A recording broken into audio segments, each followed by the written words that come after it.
makes us feel right. I'm just getting off the train. Let me see if work all day. All right. Good morning. Thank you everyone for joining us. Welcome to the Soul Purpose Show. Heard every Sunday, heard and seen every Saturday, I should say. Listen, Sunday, I'm ready for church, y'all, already. On Saturday on YouTube and Facebook Live, and of course, seen and heard all over the world on In Touch News, Internet Radio, where everyone is a star. I am host Keith, my co-star and the real star of our show. You do not see to my left, Monica, and that's for good reason. That's for good reason, because today is all about the men. We're gonna be talking about a subject that is near and dear to me. But I got the fellows on today, so we can say whatever we want at any point in time we want, and ain't nobody gonna tell us what we can say today, because it really is all about us. So we're gonna be talking about issues that affect us as Black men through a very, very unique lens. But before I dive into that, I just want to take a quick moment just to welcome everyone to 2021. Happy New Year. I'm sure a lot of you are probably thinking to yourselves, oh my gosh, will 2020 ever end? Like, how does this end? But I got to tell you, instead of trying to recap everything that happened in 2020, I would be remiss, because that would take too long. Obviously, it was so much that happened during the year. I would be remiss if I didn't say, if you are listening to this, if you are hearing this, and you are still standing, like the old folks used to say, on this side, amen, on this side, amen, then you have a lot to be thankful for, because so many of our friends and family, can't say that. They weren't as fortunate. So if we learned anything in 2020, it was really the importance of, keep the main thing, right? The important things, which is, faith, family and friends, and finances, and really in that order. So I'm not going to preach that particular sermon this morning, but I do feel like it's a good segue to our subject today, which is our focus on brotherhood, and not just any brotherhood, but the kind of bonds that are formed with like-minded people through the years. I'm particularly blessed to be a part of such a brotherhood. I had my fraternity brothers on as my guest last month, and it was very well received. Also led to kind of an awareness of what fraternity is all about to an audience that may not necessarily be as familiar with what fraternities and sororities are about, based on the response that we got. So I thought it would be interesting to invite members of some of the other Black Greek letter organizations as we kick off this month to share a little bit more about fraternity life, and what makes that so special, and what makes it so unique from a brotherhood perspective. And so many of them were founded during this month of January. So I thought it would only be fitting to kick off the month with a couple of outstanding members of Kappa Alpha Psi Fraternity Incorporated, to share a little bit more about their history and what the organization stands for. I'm gonna let them know, joining me today, two brothers that I'm proud to say I've known for many, many years, but I'm already a little salty because today I had to get the fresh haircut. I had to shave. I was gonna put on a little black and gold t-shirt, just kind of be me. And I was like, nah, because I got the noops on today, so I had to kind of kick the game up a little bit. But I'm honored to have two community leaders that I've known for quite a long time. Former Florida State Representative Ed Narain, and another government relations executive that I've known for quite some time, Cedrick McCray. Welcome, gentlemen. Unmute yourselves, man. Say hello to our viewing audience. Deference. Good morning, everyone. Thank you for having me. Oh man, we're excited. We're excited to have you. Happy New Year. We're excited to kick off this year. It's our time. It's our forum. We get to really set the stage for this conversation on brotherhood. We get to set the stage really for the rest of this year, and there probably is no better time than now. So for the benefit of our listening audience, I'm gonna start with Ed. Tell us what significant milestone happened this week, and why was there so much off for red, man, on my Facebook timeline? I couldn't get rid of it. What was going on? Keith, come on, Keith. I was coming on here in good faith today. I was going to be really good. I wasn't throwing any jabs. I mean, you started out with this whole we can say whatever and do whatever we want. My first question to you is, number one, did you get permission? Because if you didn't get permission from your wife, we can't do any of that, okay?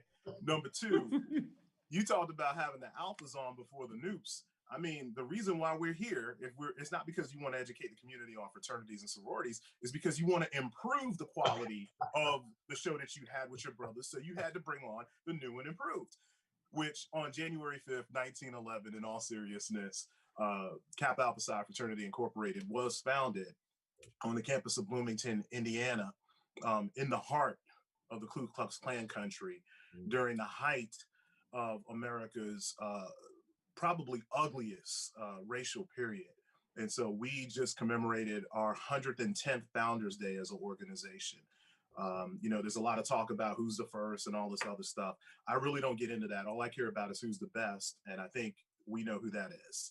It's Noops. Well, I appreciate that, Ed. Yeah, we needed to improve the aesthetics at least over last month when the Alphas were on. We did get a really good response, and I think that we probably will get a good response this time too, because I know that you guys shared the link and out on your social platforms, and it looks like people are excited about it. And thank you for bringing up University of Indiana too, because it is one of the things that our two organizations share in common, is that we were both founded, most of them were founded on historically Black college campuses, and we were both founded on predominantly white campuses. Cedrick, give us a little bit more perspective on why you think that was significant as well. Well, the fact that, as you stated, being founded on predominantly white campuses, there's only so many folks that, look like you, Black males more specifically, and to have that camaraderie and connection with a group of like-minded individuals that are facing the same plights that you are, especially, in that day and time in Bloomington, Indiana, as Edwin referred to as, home of the Ku Klux Klan, and just the strife and tension that you would see on a day in and day out basis. And the fact that you can go to, a communal meeting space or fraternity house and kind of decompress and be yourself, and just talk about your overall experiences, and in whatever the aims and purposes are of the organization, and how you're going to be a better self and affect positive change on your campus, and moving forward for your community, your media community, and just Black people in general. So very important. It can't be understated that the spirit of the times back then, I mean, we think about how tough it is for people of color now, but you're talking about matriculating on a campus where 95% of the people don't want you there.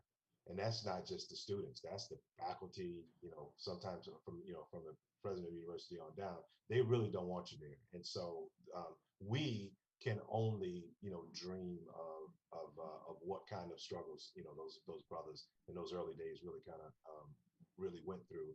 And it really shaped what happened, for the after the formative years of our fraternities. What happened after that really just kind of shaped, Black leadership, for a century. I wanted to give you guys, now people talk about fraternity, obviously Alphas like talk about Dr. Martin Luther King is a member of our fraternity, but I wanted to give you brothers an opportunity to also share some of the historically significant figures that were also members of Kappa Alpha Psi as well. You just go ahead and give it a shot. So, and Cedrick, I'm going to ask your help on this a little bit too, because, I think oftentimes people see the headliners, right? Oh, I know a Kappa, or as an organization, we'll trot out certain individuals and say, this is who we are. But when you look at the purpose of our organization, which is honorable achievement in every field of human endeavor, we like to believe that all of our brothers have greatness qualities of greatness, and exude that.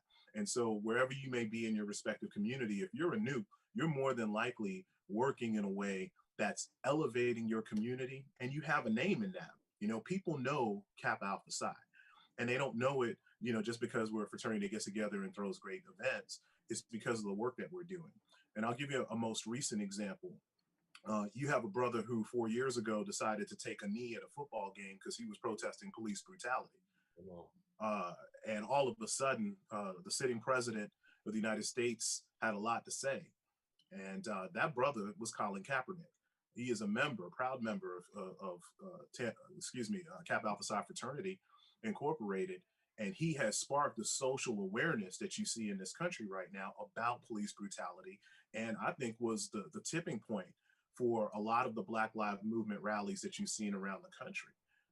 But beyond the athletes, because we could talk about Wilt Chamberlain and Bill Russell and Arthur Ashe, another athlete who used this platform for social change. We have five-star generals and Daniel Chappie James. We have the first astronaut to walk in space, Black man, Bernard Harris. I mean, we could go on and on about people like Johnny Cochran. The mayor of Los Angeles, the first Black one, Tom Bradley, the first Black mayor of Ohio. I mean, when you talk about accomplishments and first and achievement, you can't say any of those words without putting Kappa Alpha Psi and a Kappa man out front. Even for the Alphas, and this is no shade, but we talk about Dr. King, but Dr. King's right-hand man, who was the president of the SCLC, was a brother, Ralph Abernathy. Absolutely. Cedrick, do you, because I got my own list, I can drag out my list if we want to go there, but it's really not about, it's not about us today. It's really about We y'all. won't be here long, Keith. If you do that, we'll just cut you down now. No, I could touch on, folks in entertainment, Cedrick the Entertainer, McCray, gospel artist, Smokey Norfolk, Marvin Sapp. Those are some of the folks that come to mind that I've, actually seen at our, meetings, our national meetings or conclaves, whether they're there just as a brother or whether or not they're performing. If you want to take it local, I know that in Tampa, several of the elementary schools or schools in general are named after members of Kappa Alpha Psi, because there was such a heavy involvement in education in the 50s, 60s, 70s. So a lot of those facilities were named after members of Kappa. And then we could touch on, if we want to go more government locally, Edwin, of course, served in the House for a period of time. You have Les Miller, who just retired from the county commission. And I'm thinking I'm forgetting someone else. Well, Cedric, let me help Harvey you out. also. Yep. I think he's the first African American to serve on city council. So, yep. And I've heard a lot about him and learned so much more talking with folks at the city of Tampa when I was there for a period of time. So there's quite a number of folks that are brothers that have been involved in change in the Tampa Bay area and nationally.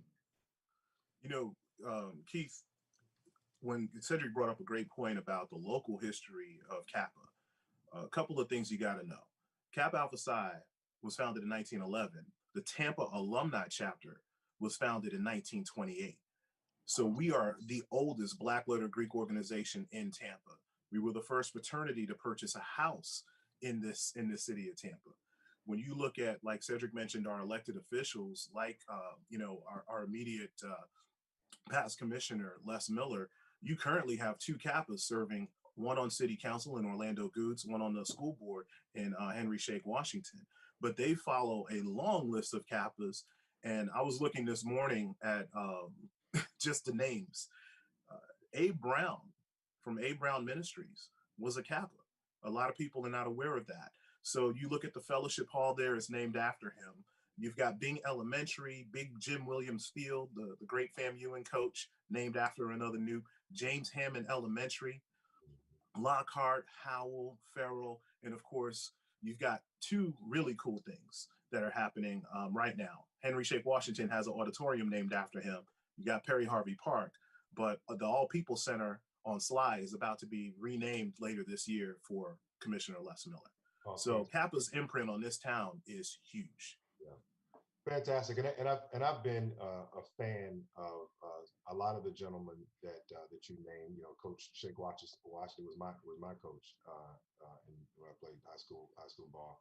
I've really been a fan of people like Les Miller and individuals who, just led in a dignified and an effective way in this community, and I don't know where we would be as a community without some of those guys. And you made a reference to putting on great events. So I want to kind of bring this bring this historical perspective forward to college days, right? So we know college days swiftly pass. We can't talk about all that, Keith. But look, Statute of limitations, man. hey, I had to give y'all a heads up. We was gonna go there. Look, a lot of people remember, on college campuses, when you think about Greek letter organizations, whether it be Kappas or Alphas or whoever, you think about parties, you think about step shows, you think about, having beeps with other, other organizations and being cliquish and that kind of thing. So let me just ask you guys. So what was some of the early appeal for you to your organization? What were your early experiences like? Go ahead, Sam. I'll yield to Ed on that one. Y'all gonna talk about it. Mine might be, I might have a longer response. Cedrick's gonna have a much longer response. Candidly, when I came to the University of South Florida back in '94, I had no intention of pledging fraternities, didn't know anything about it. I have a cousin who was a Q who told me, quote, take a look at the Bros. And I did. And no disrespect to the Qs, I thought they were a great organization on paper, but I just couldn't see myself like, it just didn't appeal to me the way my cousin made it sound, right? The Alphas, they were the Alphas. The Nukes were off the yard, to be honest with you. The Sigmas, nice guys. A few of them used to cut my hair, used to ball out in the gym with them, all of it. But all I heard were bad things about the Nukes. They were selfish, they were womanizers, all this other stuff, and they were suspended. So a couple of my friends decided, let's go to some smokers, whatever. I think they came back, they were like, yo, we should think about being Greek, da-da-da-da-da. Thought about it, started doing the research. Read the term honorable achievement in every field of human endeavor. And I was like, that's me. That's what my parents told me to do. Always do your best, give your best. Let me dig a little bit deeper beyond the stuff they were saying about the couple of bros that were on the yard at the time. Well, as luck would have it, my car broke down. And the same Qs that I used to hang out with and play ball with kind of drove by me and waved. Same thing for one of the Sigmas. But there was a brother, Bryant Faison, the second, rest in peace, Brother Faison. He had a Volkswagen Fox, I think it was, and he pulled over and he tried to jump my car. And that demystified everything I had ever been told about who the Kappas were, that they were conceited and selfish and all this other stuff. Now, the car didn't jump, it didn't start, but he was like, hey man, if I can help you, you let me know. And that one act of kindness changed everything that I thought about that organization. And I was committed after that to become a member. Wow. I know it sounds crazy, but that's a great story. And it doesn't sound crazy to me at all, because if an alpha man would have come to help you, probably would have been able to get the car started. But that's a whole nother, that's Cedrick. So now listen, so I'm trying to figure out, so young, college educated, bright minds, were there family influences at play, that kind of made you, attracted to kind of find out what Kappa Alpha? Actually, yes. I grew up in a household. My father was a member of Phi Beta Sigma, so I saw Sigma growing up. Annual picnics, cookouts, events, banquets, luncheons, and I actually would travel with my dad when he would go to his meetings around the state and in the southeast region, and so I had it was heavily influenced in that avenue, and but when I went to school, because before I graduated high school, I actually started running into different men from different fraternities. I remember doing a boss for a day program in the city of Miami, and my mentor at the time, he was a Q and a member of Omega Psi Phi. So he was like, hey man, have you decided where you're going to school yet? And I'm like, no, I got applications. And he said, oh, well, Omega. I was like, I don't know, but so, then I had friends who had graduated a year before I did, that went to school, and they went over Alpha. So I had several different avenues and influences coming at me, but I made it a point to say when I got to school I would make a choice, and I'm going to look and see what fits me best. And after a while, I did have some friends who were heavily interested in Kappa. As Edwin mentioned, they were suspended on the yard at the time. And, they went that way. And I don't think it influenced me, but the more I kind of looked at what was on campus, where I felt comfortable, it was definitely Kappa. So then there was a little disappointment. I probably still have some folks that wear royal blue and white that are disappointed, but it's okay. My dad and I had a conversation before the made and final, and he actually told me, just don't be no sorry Kappa. Yeah. Once I heard that, and I've done my best not to disappoint him. That's good. Yeah. So listen, I see flashed up on my screen, if he can hear me, our executive producer, who just could not help himself on the day that we were honoring members. We have the chief executive officer of all of Kappa Alpha Psi chiming in. If we can get your microphone on, brother, we will absolutely love to hear your perspective on what it means for you to be a member of this fine organization. Ladies and gentlemen, DJ CEO Daryl Johnson. What's going on, man? Hey man, I just want to thank you for doing this show. Having the courage to highlight all the Greek organizations, but particularly Kappa Alpha Psi. For me, it's something that started in my family with my father. I'm trying to remember when he came into Kappa. Beta Mu out of Memphis, Tennessee.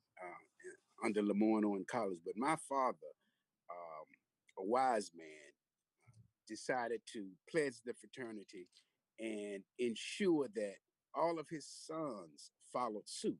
And so 6 Kappa sons in my family. And of course, my sister was a Kappa, or is a Kappa sweetheart. And of course, my wife is a Kappa sweetheart. So it's just in our blood. All I ever saw growing up, and I am the youngest of 7 children, and all I ever saw were men of Kappa Alpha Psi coming through my house in one shape, form, or another. So, as a youngster, I used to tease a lot of the pledgees, from my oldest brother to my next door, Errol, Naaman, Ronald, Maurice, Theodore. They all had Kappas or pledgees coming through the house. So by the time I decided to pledge the fraternity, which was 1980, just like you, Ed, Kappas were off the yard at Lemoyne, which is Beta Mu. So I was fortunate in that I was able to start the chapter of Kappa Beta at Memphis State University. So our line, the Furious Four, and we don't need no more, sir, was the line that started Kappa Beta back in fall of 1980. So, being the charter chapter is historical in and of itself, and so I appreciate that. But the organization has meant a lot to my family. I've got nephews that are Kappa, so it's in our blood. And thank you, Keith, for doing this show. I appreciate it. Man, we appreciate you, and if we can get you to hang on just for a moment, because you did touch on something that I wanted to, and I'm glad I have all of your perspective. We got kind of, through the years, if you will. For most of our organizations, you made allusion to things like pledgees, pledge lines, and those kind of things. Most of our organizations, as you know, have come under a lot of scrutiny for pledging and for hazing and those kind of things.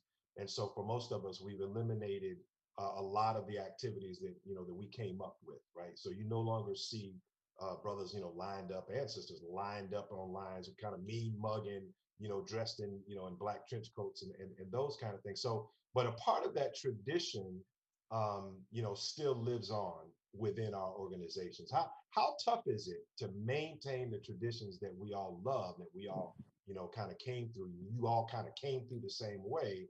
How tough is it to hold on to some of the pride and of ownership, of aligning with the brand in the absence of some of the craziness that caused some of our organizations to get kicked off the yard in the first place? Talk a little bit about that challenge. Well, let me be unequivocally clear. that there's a difference between hazing and pledging, right? You know, Cedrick and I are line brothers, and we came through Zeta Chi chapter, Fall 96, Legends of the Fall. And there is a significant difference between what people think a pledge process is and the hazing activities that go on that people try to use to make somebody. Now, Kappa Alpha Psi does not have any honorary members. We don't have legacy. So I'm sure Daryl could tell you about that. His dad pledged, he pledged, and all of his brothers pledged. But when we say there's no honorary, that means that every man you meet with Kappa had to have gone through some sort of initiation process. Okay. Mhm. That does not necessarily mean that they were getting beat up or hazed or any of that other stuff like you see in these movies and things that are going on today. So if you're a young man out there and you're thinking, hey, I want to join the fraternity, you shouldn't have to have anybody doing any of that crazy stuff to you for you to be able to join, especially on the alumni level. It's illegal. Yeah. Yeah. Daryl. Well, I was on a call from Kappa Beta for the J5. We had 296 brothers on that Zoom call celebrating J5, and we all had our stories. So I was the oldest brother on there, of course, and they said, "Well, I want to hear a story from you. I want to hear a story from you." And I said, "Like, well, I was under the impression that the Fall 80 line of Kappa Beta was the last line to be hazed. Was I wrong?" And of course, I got a big laughter out of that. But hazing and pledging, like my brother Ed says, is two different things. And so, couldn't you believe it? My daughter's calling me right now. We still have your audio. I know your video. Nope, he just dropped, it looks like. No, we just dropped him. So Sid, I'll let you take us into the break, man. You have what kind of perspective do you have on? You know what? We've touched on the processes and things like that. I take it back to financial liability. You know, I have seen the insurance for our grand chapter go up exponentially over the last 10 years. And it all equates back to what's going on, you know, on the university level and some alumni chapters as it relates to any hazing or pledging that may be taking place, whether the accusations are, you know, false or they're true. It's really costing us financially. And if you're a small chapter, if Tampa alumni had 5-10 brothers and your insurance is, you know, upwards of $2,000 or $3,000 for it annually, I said, you know, and now just think about it. We're in a COVID situation where you can't have a gala or a ball or, you know, some type of major fundraising event. So that means that those individuals in that chapter have to, you know, offset that cost because, you know, our international headquarters just cannot, you know, with the dues that are collected and membership and everything else, and you're not doing intake. So it comes back to a financial issue that I think we all need to be cognizant of, because I know Kappa's not the only one with increased insurance. I'm sure the Alphas are, you know, seeing the same thing, Omega Psi Phi, Phi Beta Sigma, Iota Phi Theta. We all are, you know, bearing the brunt, and there are only a certain number of insurance carriers that will even deal or write policies for us because of the potential for you know, cases. So that's something that, you know, we have to do a better job of, and making sure that we're educating our undergraduates and alumni members, because you know, some of the stories you hear are just absolutely insane, and I'm like, what were you thinking? This is someone that's, you know, a grown man, and you're dealing with someone's child, you know. So, you know, that's it. I'd like to bring up. And they're not only are they insane, but, you know, to your earlier question, Keith, they have nothing to do with the traditions of the organization. You know, so when you talk about, do you lose any of this? No, you know, not at all. I think there are brothers who have come through on the alumni level that I mean, I love these brothers, man. There's no difference in the size of their diamond versus mine at almost 25 years. None. Well, listen, guys, and for you ladies that are out there, and hopefully we can get DJ CEO to hang on through our break. When we come back from break, I am going to attempt to debunk some of the myths legends of the Kappa man. You can't tame him. He's always gonna be a lady. And I'm gonna try. I'm gonna try to do it. I'm gonna try my best to do it. But we're gonna go to break right now. Hang on. We got a lot more to come from the Brothers of Kappa Alpha Psi Incorporated, Fraternity Incorporated. Did that hurt you to say, Keith, Kappa Alpha Psi? You feel like it looks like you're in pain. Man, I got stuck at Union Square, hoping that I would get you. Who doesn't love being number one? When your team's dominating the standings, or your favorite band rocks the charts at number one, it feels good, right? Kind of like how it feels when you have auto insurance with State Farm. Because making you feel like number one is an honor your local State Farm agent takes seriously. Through the good times and not so good, your State Farm agent's proud to be here to help life go right.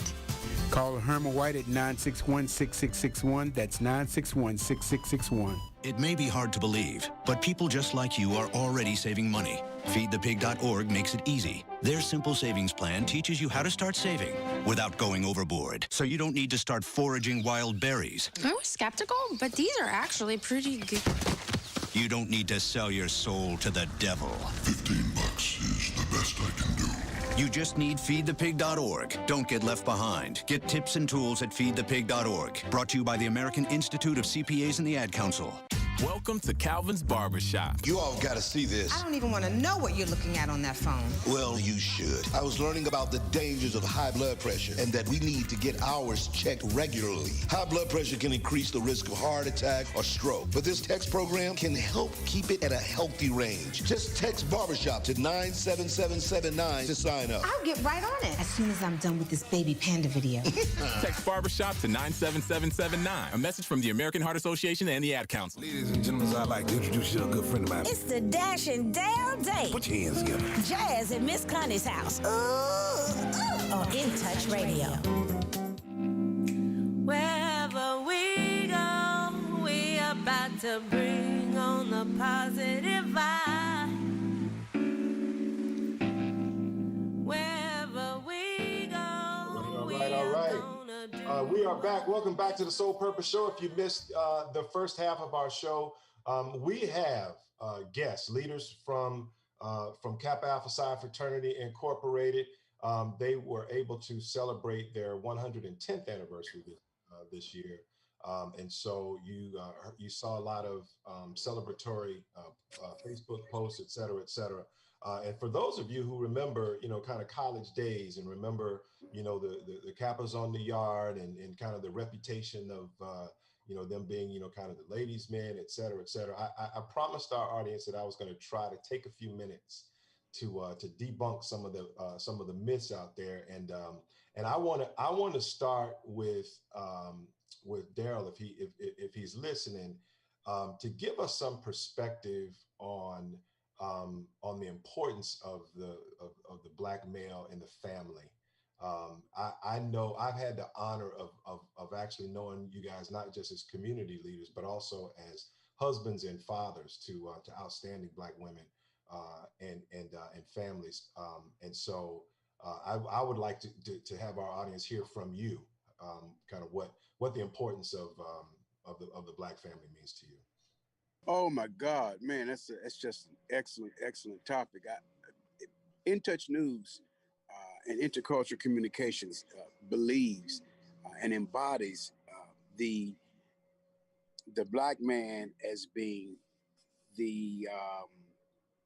is the embodiment of the family, and it is why my foundation, which is the Braxton Darrell Johnson Foundation, named after my son, that is why we promote and push Black men through college, is so that they can finish school and then move forward to establish a family, because that is the foundation of, in my mind, our race.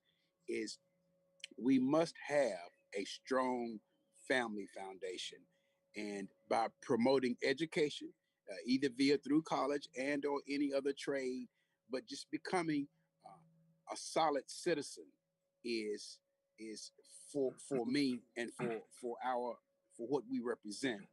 It means a lot to strengthen the relationship between, if we have strong Black men, then it gives our Black women someone to marry. So through our foundation, through our promotion of the Power Couples Ball, which promotes marriage between a man and a woman, we believe that it will help to establish and to continue to push the family, the Black family in our race. And I just think that's of utmost importance to us. And how long, if you don't mind me asking, how long have you been married, brother? 40 years. I've been married 40 years. As a matter of fact, I had just gotten married in June of 1980, and I pledged in fall of 80. So you can imagine those brothers that are married, what pledging for. I was pledged twice. My wife pledged me, and the captain. And so you made it both times. I made it both times, man. I'm telling you, it was not easy. Always helps to have a strong Black woman behind you. Ed, is it possible? Can you settle a Kappa man down? Is it possible? It Come on, man. It is. It Come on. is. Go ahead and tell him, man, because I know, y'all already know. If and I'm not gonna say it. No, I'm not gonna say it. Go ahead, Ed. Tell him how Monica has tamed you. Well, that would be accurate. But yes, contrary to all the stereotypes out there about us being the pretty boys and, being adventurous, for lack of a better term right now, eventually we do settle down. And last night, Tampa alumni celebrated our Founders Day with a formal private ceremony. And let me just run off some names that I just pulled up. When you talk about family, you have to talk about fathers and sons. And again, we don't do legacy. So you have the Carrington family, the Humbert family, the Millers, the Sullivans, the Jacksons, the Miles, the Brookins families, the Moran family, the Letts, Garcias, Ivories, Morris, Powells, Preston, Lett, and Fleming's family. These are all fathers, Kappa fathers that are married to women that went on to have sons that pledged Kappa from the Tampa area that are all members of the Tampa alumni chapter. And that's not mentioning our chapter Invisible Brothers. So it is a myth that the Kappa men are going to run around on you. We do settle down. We are the bedrock of our communities, which means we have to be the bedrock of our families first.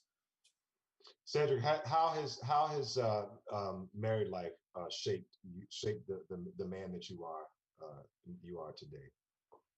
I think that I've definitely had the support of my wife, and I think the other two members of the fraternity know that, and I've seen them all. I met Brother Johnson. We had a car wash on Dale Mabry, and it was right when it just started In Touch, and he took a picture of us at the car wash and turned up in the I don't even know if he remembers that. That was 1996. Right, it sure was. That's how far I'm going back. But as far as being married, I'm blessed because my wife understands the level of commitment that I have for the fraternity and what we do.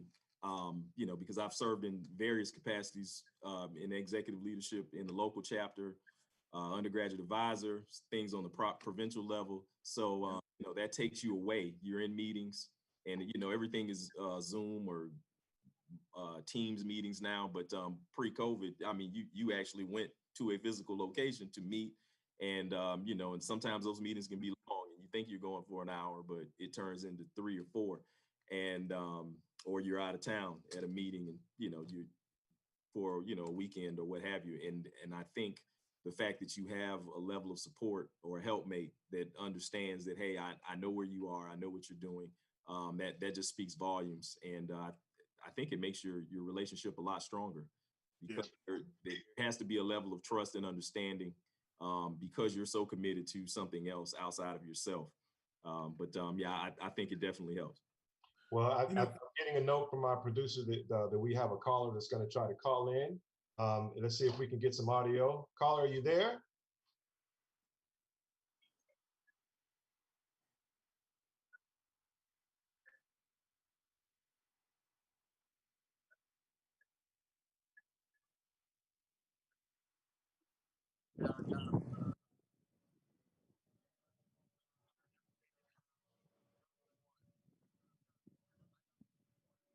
Oh my What's God. going on, brother. Turbo? It's true. Boy, It's, brother. it's truly a takeover. At this point, I'm just gonna walk off. I'm just gonna leave. That's just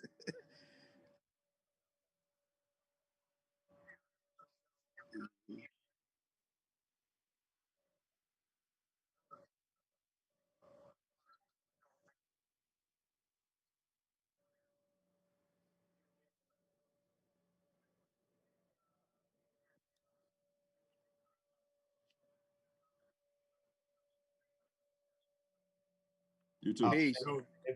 And thank you, Clint. Our caller is actually, in addition to being a member of Cap Alpha Psi, is also a host of another show that you'll hear right here on In Touch News Radio, and that is Straight Up the Middle. He and his co-host actually talk about issues of import to Black folk with more of a political bent. But Clint is also a successful attorney here in the Tampa Bay area, and we're just honored to be a part of him and his family as well. Clint's also a family man. He's also a Kappa man who has been married for a long time to a strong Black woman that we all know. So it's definitely all love.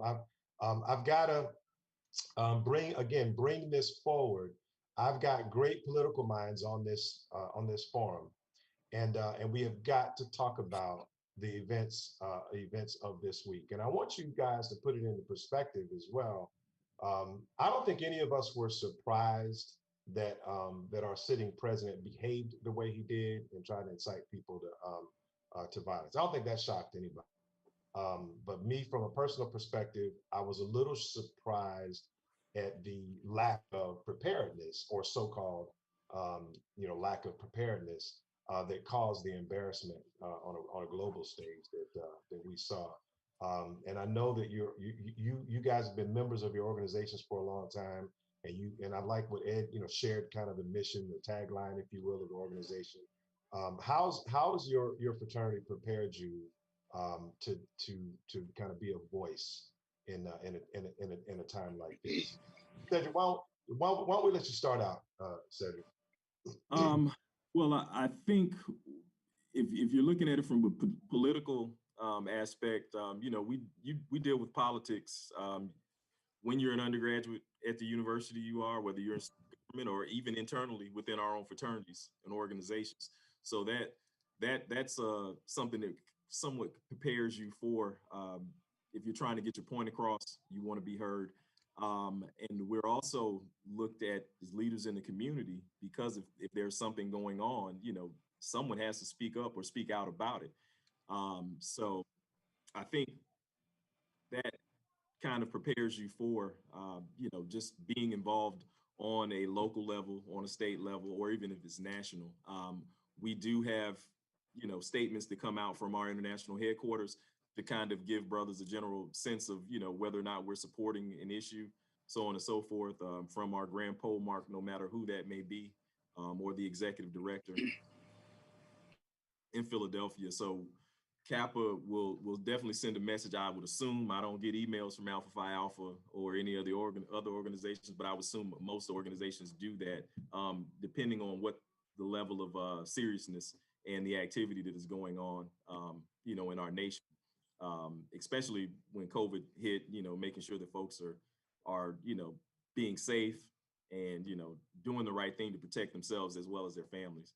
But I definitely think, the undergraduate experience and what you may get on an alumni level will help you prepare. But it's all about your level of involvement. The more you're active, the more you will see, and you kind of gain some wisdom and understanding about the processes that go on.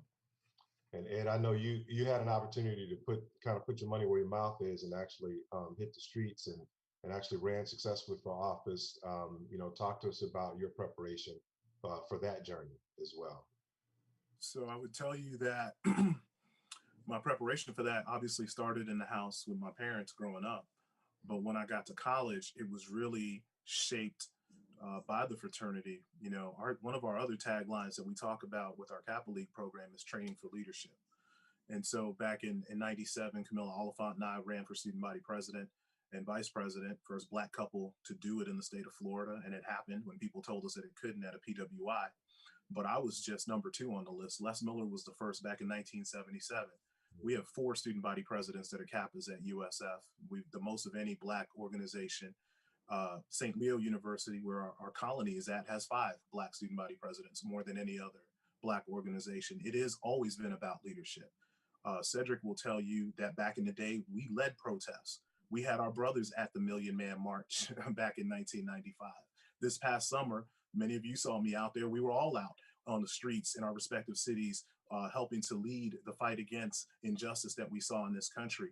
In fact, Judge Curio, if you remember 4 years ago, federal judge who was handling one of the civil cases against Donald Trump, he was called out, and immediately the fraternity had his back when he was talking about a Mexican judge is going to decide the case. He didn't know that Mexican judge was a member of Kappa Alpha Psi.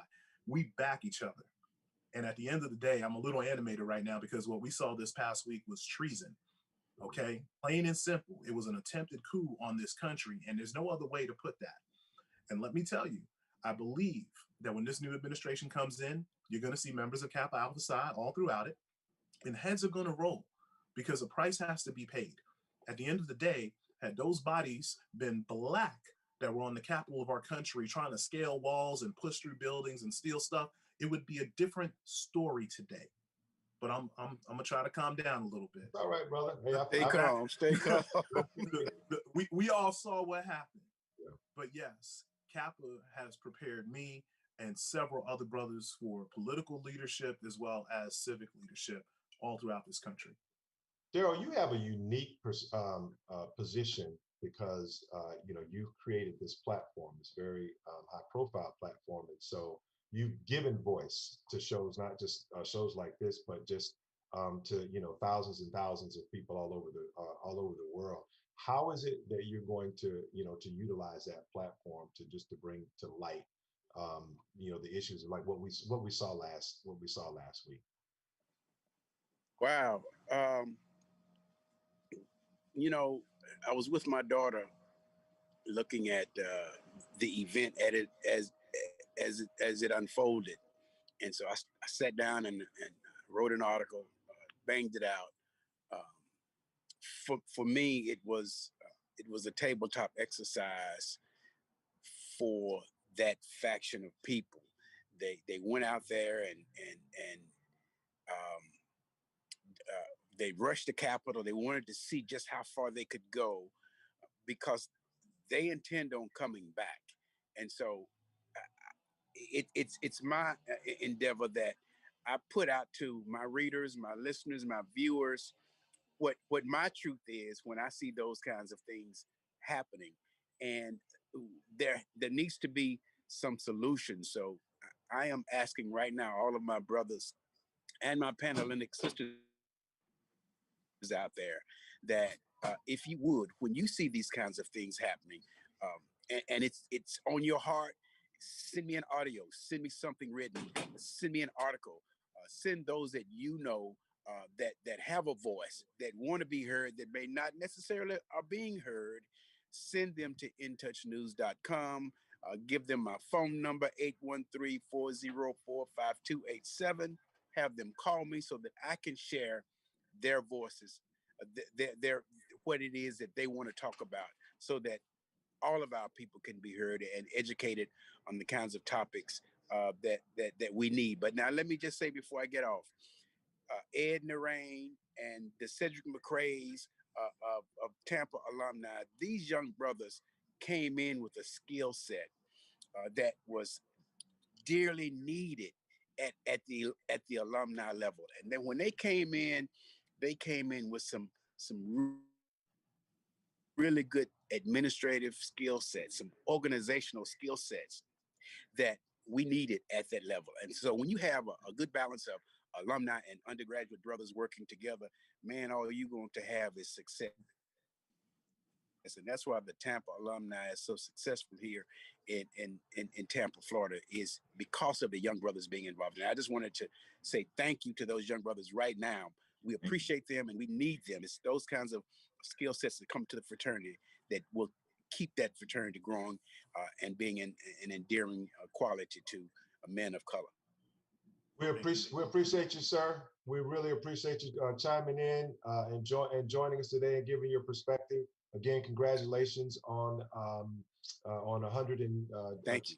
Peace, brothers. Service, and be blessed, man, and be safe out there. Thank you. All right. Hey, as we close out our show, I want to give you guys an opportunity to kind of speak into to young Black men. You know, this show, I wanted us to focus on brotherhood, but I also want to give you an opportunity to Black men out there. Young Black men have choices. They see a lot. They have smartphones now, so they're aware of a lot of things. And I know that we made decisions to join Greek letter fraternities because in large part because of the brotherhood that those organizations represented. So if you want to talk about your mentoring programs, I know that you've got you know, go to high school, kind of go to college programs, and you give scholarships and those kind of things. Give your perspective to our young Black men who might be out here listening, or their moms or their parents who might be listening to the show. I'd like to. I think I can speak to that and just bring an experience that I had and share with some members of our Kappa League, probably almost 5 years ago now. We have annually Kappa Days at the Capitol, and my good friend and brother Edwin Narain was a member of the House at that time, and I think we had 7, maybe 8 members of the of Kappa in the House or in the Senate at that point in time. But we had a contingent of young men, the Kappa Leaguers, that traveled from Miami, Fort Lauderdale, Tampa, Jacksonville, Tallahassee, Pensacola, from all over the state, converged on the state capitol. And I actually drove up, and some others entrusted me with their children overnight. Took a van load to Tallahassee, and you know, we got up the next morning, ate breakfast in the hotel, you know, and they had not had that experience before. You know, the fact that I think one of them had never been outside of Tampa, maybe Orlando area. That was the furthest north he had been, was to Tallahassee, Florida. So that was an experience in itself. I had another young man who didn't want to go. His mama made him go. Took some pictures of this young man at the podium after a press conference that was held. And his mother called me when we got back the next night and, you know, was almost in tears. The fact that her son, who didn't want to go, who I believe was 9th grade at the time, he's in college now, but didn't want to go. But he was so excited to tell her about what he experienced in Tallahassee and the people that he met. And, you know, they were all dressed similarly. You know, the fact that we're in the Governor's Club having a breakfast at, you know, 8 o'clock in the morning, we are in the House, you know, and we're asked to stand. They were asked to stand and be introduced in that level of government. And I think that exposure was something that with those young men from all over the state of Florida, will remember for the rest of their lives. To be a part of an active press conference where they see, you know, members of the legislature speaking on a specific topic that is directly related to them, I think that's what we're about. That's what we're about. And I'm a firm believer that exposure will propel all of those young men. One of them is going to UNLV because his mother sent us a message yes, she did. A couple months ago. And, you know, she's just happy that he's, you know, going to college and thanked us. And he was one of the young men that, you know, was with me in Tallahassee. So I think the fact that, yeah, I mean, and I know we all do, you know, Alphas have Men of Tomorrow, and, you know, Omega Psi Phi does, you know, different programs at school. But I mean, I think all of us across the board, the fact that we're exposing young men to, you know, higher learning experiences and exposure to, you know, not only government, but just life skills, I think you can't put a price on that. And any parent that has a question about it, please feel free to reach out to your local chapter. If you have a young man that needs some direction and, you know, some molding and shaping, and there's nothing wrong with basketball, football, soccer, track. I get it. You know, you want to tire them out and make sure that they're, you know, physically, but you know, here's where we need to continue to work, and that exposure speaks volume. Thank you for holding up the journal, brother. Good stuff. Good stuff. I see Ed is holding up the Kappa Alpha Psi Journal, the official publication. Share with us what that journal is about. So this is our quarterly publication for the Noops, for the brothers, exclusive to us. But ironically, this just came last week, and we're commemorating the 50th anniversary of our Guide Right Kappa League program, where we are doing and have always done mentoring for young men. So think about that. For a little under half of our existence, we've always reached back to our communities and grabbed young men and said, let me help you. How important is that? Well, you know, during our founders celebration last night, Clint mentioned that Les Miller was the person who wrote him a letter for law school. Well, Clint Paris was the person who wrote me a letter for law school. I have since written letters for other brothers who have gone on to law school.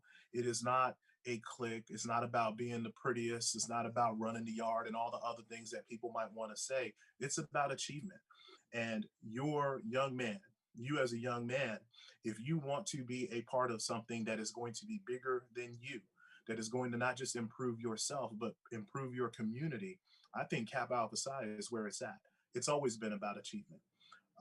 I think about what's going on in the world today, and I promise you, whatever that problem is, there's a Kappa man working to solve it.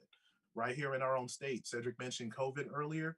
There is no better researcher that is working on COVID than Dr. Kevin Sneed, the founding dean of the School of Pharmacy, right here in our backyard at the University of South Florida. When I think about politics and political leadership, you have Representative Bobby DuBose, who is a minority leader for the state house right now here in the state of Florida. When I think about political thought, you have Chuck Hobbs up in Tallahassee that's got his blog and used to be writing for all these national publications. If you are looking for leadership, Black men, but Kappa men are at the front of that line. And I'll leave you with this thought. Brother Eddie MacArthur, a brother that was very dear to me that passed away about 4 years ago, he said something really simple. He said, Brother Narain, if some young man doesn't cry at your funeral when you die, you did it wrong. I cried at his funeral. He did it right. And so my hope has always been to make sure that when I finally pass, because I don't have any sons, that my family is going to be consoled, not just by my fraternity brothers, but some young man who I made a difference in his life, all because the Kappas made a difference in mine. Fantastic. And with that, obviously, those are great closing thoughts and a great way to leave our show. I cannot thank you and appreciate you brothers enough for finding it and considering not robbery to take some time out on a Saturday afternoon and just really just kind of share and give us some insight into what Kappa Alpha Psi is all about. Keith, yes, sir. I don't want to cut you off, but it's the Sigma's Founders Day. So happy Founders Day, guys. That's what I was getting ready. Yep, that's what I was getting ready to say. We really step on your feet. No. We want to listen. I need to try to solidify because I just couldn't get both of you guys, couldn't crunch it both into one show. But we want to do a shout out. If we can get them onto the show, even if we get recorded during the middle of the week, we're going to try to run it. We want to really try to get everybody on it. You know, the AKAs and the Deltas are coming up, you know, kind of right behind. So I just want to say congratulations to anniversary, the Brothers of Phi Beta Sigma, Fraternity Incorporated. But also, again, guys, you know, congratulations on your anniversary. And thank you so much for being on the show. Stay safe out there and be blessed, y'all. We will see you. We'll see you next Saturday on the Soul Purpose Show. I mean, heard right here on In Touch News Radio.